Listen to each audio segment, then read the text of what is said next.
What's up, guys? AJ11 back with another review, and this time we're going to be covering John Carpenter's political satire classic, being They Live, starring Roddy Piper and Keith David. Now, They Live is a great movie. It's a science fiction horror film, but like I said, this thing has a lot of political, social, satire commentary on pretty much poking fun at things like Reaganomics and the whole concept of Reaganomics. So pretty much with Reaganomics, unemployment was way up and consumerism was running rampant. And of course, They Live was John Carpenter's answer to those policies. So in terms of like what this movie is commenting on, it's very, very current, because you can pretty much put this movie in today's context and you're not that far off, because let's face it, nowadays America as a country, we are obsessed with these brain-dead celebrities, and we, of course, as Americans, we are just, and I am, of course, and I'm of course guilty of this too. We just consume, and They Live is a pretty much a textbook definition of exactly what is happening under the surface. The character of Roddy Piper, whose name is John Nada, though never said in the movie.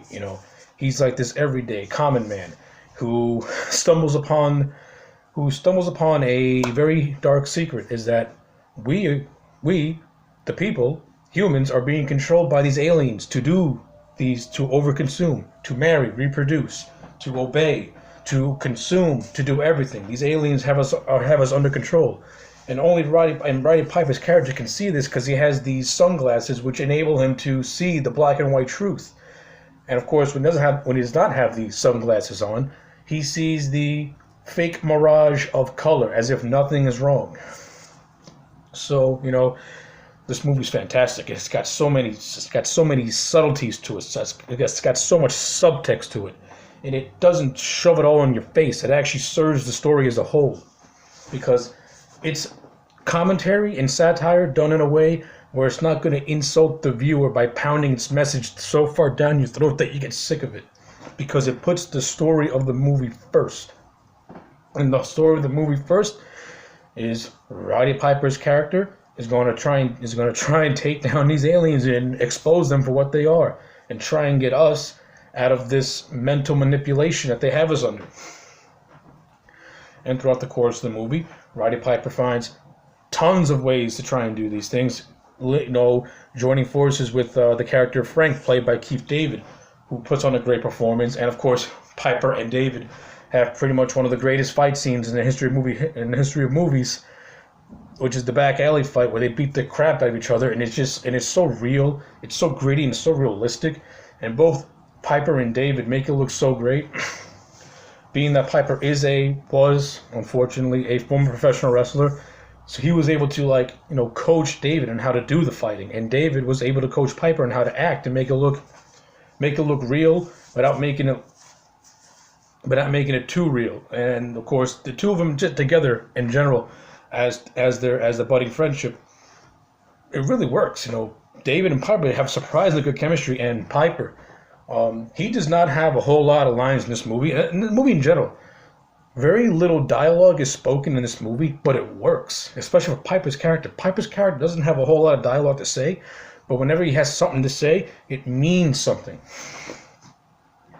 And when he's acting with Keith David, the camaraderie feels very, very genuine, and I buy them as friends, and it works for me. It works perfect for me.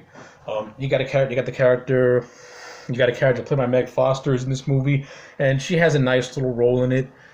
We find out that she's basically, one of the humans that is joining up with the aliens, and and she double crosses Piper in that whole final act, where Piper eventually exposes the aliens, sacrificing himself, of course. So yeah, from a performance standpoint, this movie is really well acted. From a production standpoint, this movie looks great. The director of photography of this movie is Gary B. Kirby. Of course, John Carpenter's longtime DP, Dean Cundey, did not do this movie, But Gary Kobe did this movie, and he did a fantastic job for cinematography. He gave the movie a very grounded, hyper realistic, what's the word I'm looking for? No, he gave it a very grounded, gritty look to it, but also gave it a little bit of a, heightened, but also gave it a heightened realism to it.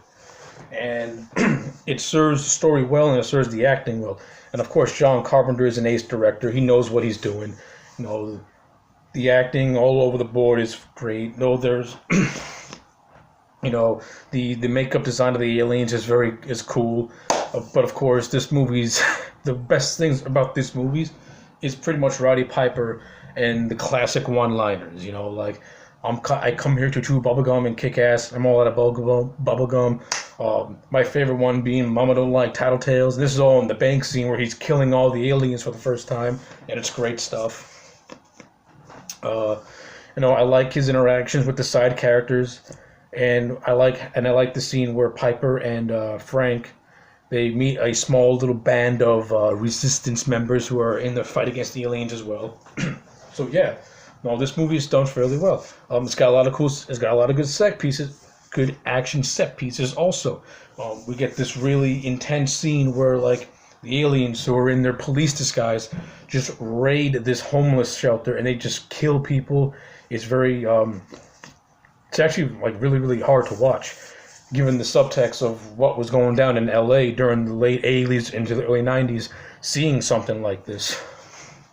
And knowing how stuff like this happens more now than it probably did back then, which is another reason why this movie pretty much still stands 30 years later, because it really is a socially relevant movie. But take away the political satire of it and just look at it by itself as a movie, it's one of the greats. You get the relatable action. You get the relatable action star in Roddy Piper. You get Keith David, who puts on a great performance. You have John Carpenter, who does great directing. You got perfect cinema. You got great cinematography. You got an interesting and intriguing story that is never boring and just sucks you right in. You got an amazing score with Piper and Alan Horwath. Boom, boom, boom, boom, boom. That bluesy rock score that plays throughout the movie, which is just so catchy and suits this movie so perfectly, because it's not bombastic. It's very scaled down. It's very simple, and it fits the tone of this movie, which, again, just makes this movie even more awesome. So yeah, I love They Live. They Live is amazing. This movie is clearly a 10 out of 10. It does have some flaws to it, but you know what? The acting is so strong. The story is so intriguing, and the performances are so engaging, and the scenes are just a lot of fun to watch, and Piper's a lot of fun to watch, that you can easily look past all those little minor flaws and really see the big picture. And the big picture is this. This is a genuine movie classic. If you have not seen They Live, you owe it to yourself to watch They Live, because you will not be disappointed. And and you will see that a lot of the social issues happening today, well, They Live is a perfect representation of that. 30 years later and 30 years now. 30 years later and 30 years then. Anyway, so yeah, 10 out of 10. If you have not seen They Live, check it out. It's one of Carpenter's best movie, and possibly this is officially now my top 5 favorite Carpenter films of all time. Anyway, my name is AG Legend. Like, comment, and subscribe, and I'll check you back next time for more.